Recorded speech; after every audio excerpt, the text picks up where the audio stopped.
Hey, welcome to Graphic Policy Television, GPTV. I'm Brett. It's Wednesday, which means it's brand new comic book day, and new comics are hitting the shelves all across the world. You can get them digitally, get them physically, get them any way you want. It's new comic book day. And in my hands is one of those releases. This is from DC Comics and Vertigo. Books of Magic #1, the latest release for their, I guess, rebooted, restarted Sandman Universe line of comics. So this is written by Cat Howard, art by Tom Fowler, Jordan Boy's colors, and Todd Klein is lettering. And for those who have watched my reviews, you know I haven't been super keen on the various Sandman comics, mostly because I feel like they rely way too heavy on what's come before and the 75 plus issues of Sandman that have been out for quite a while. And basically, if you haven't read them, it's kind of difficult to really figure out what the hell is going on. So, that being said, I really like Books of Magic #1. Part of that's because I actually understood what was going on. It's very clear. It's obvious what's going on. The story is something we've kind of seen before. Really, I'm going to say something I know people are going to yell at some point, but we're going to get to that in a little bit. But, it explains the history, it explains the characters, explains what's going on, and gets going with the story. It's really easy to understand. It's not crazy concepts that are out there. It's just a boy learning about magic. A boy in high school learning about magic and choosing whether or not to be a mundane average person or a magician and learning from the books of magic. Now, that might sound familiar. A boy learning magic in a mundane world. Certain property, and I'm pretty sure Books of Magic came out before that, actually preceded that other property, also owned by Warner Brothers, ironically. And,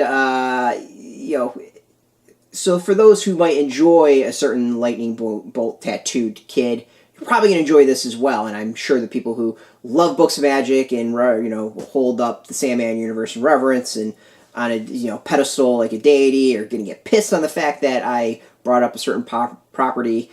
I do realize, like 99.9% sure this was out beforehand, so don't even start with that. It's just, having not read any of it, and knowing very little about that other property, that's what it reminded me of. It's not a bad thing.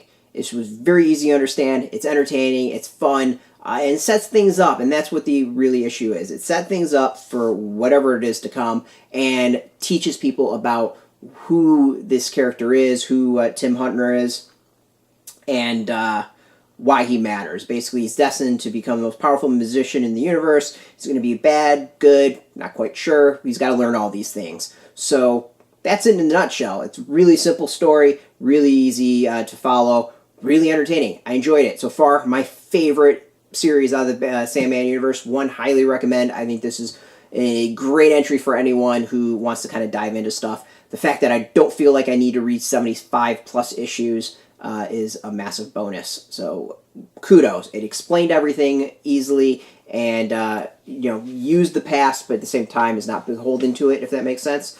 The art is really cool. As I said, the art was by Tom Fowler. Jordan Boy is the colorist. And you can see here, I think this is a really good example of the art. It's leading up to it is this kind of mix of styles. I think it's really kind of interesting, some of the stuff it does. And then you just kind of dive into it. I generally like it. There's some really, really great stuff on that. I think that the one page I just showed with that is kind of what I like more about it. The average kid stuff, it looks fine. Characters, designs are totally fine. This isn't one that's kind of like the other Sandman comics that blow you away visually. But it's still like really solid stuff. It kind of reminds me of Unwritten in a lot of ways as far as art style.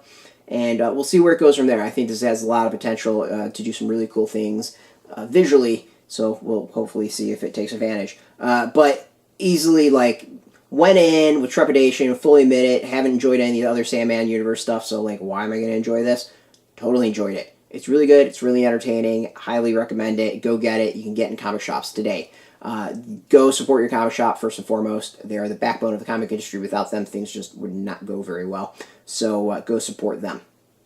If you don't know if you have a shop near you, we've got a link beneath this video. Put in your zip code. It'll tell you if a shop's near you. No shop, no problem. We have affiliate links, and they are affiliate links, so you get a small percentage. By doing that, you support our site. Speaking of support, I want to thank DC and Vertigo for hooking us up with the review copy. We always like to, obviously thank those who help us out, but also be nice and transparent as to what we get for free so you can decide how full of it I am. Now, if you're into Vertigo, if you're into Sandman, if you're into comics, you're into DC Comics, check us out every single day at graphicpolicy.com. We're on Twitter, Facebook, YouTube, Tumblr, all at Graphic Policy, keeping it nice and consistent. So until next time, keep reading those comics and keep it geeky. Hey, thanks for watching the previous video from Graphic Policy Television. Just by watching, you help support our site. Thank you so much. Now, if you're watching these videos, you probably care about geeky things like movies, television, comic books, toys, games, video games, you name it. You can go and subscribe right now to our YouTube channel to stay in touch and catch all the new videos, or check out our website at graphicpolicy.com. There's a nice link on this end of the video. But as always, thank you for watching. Keep on rocking and keep it geeky.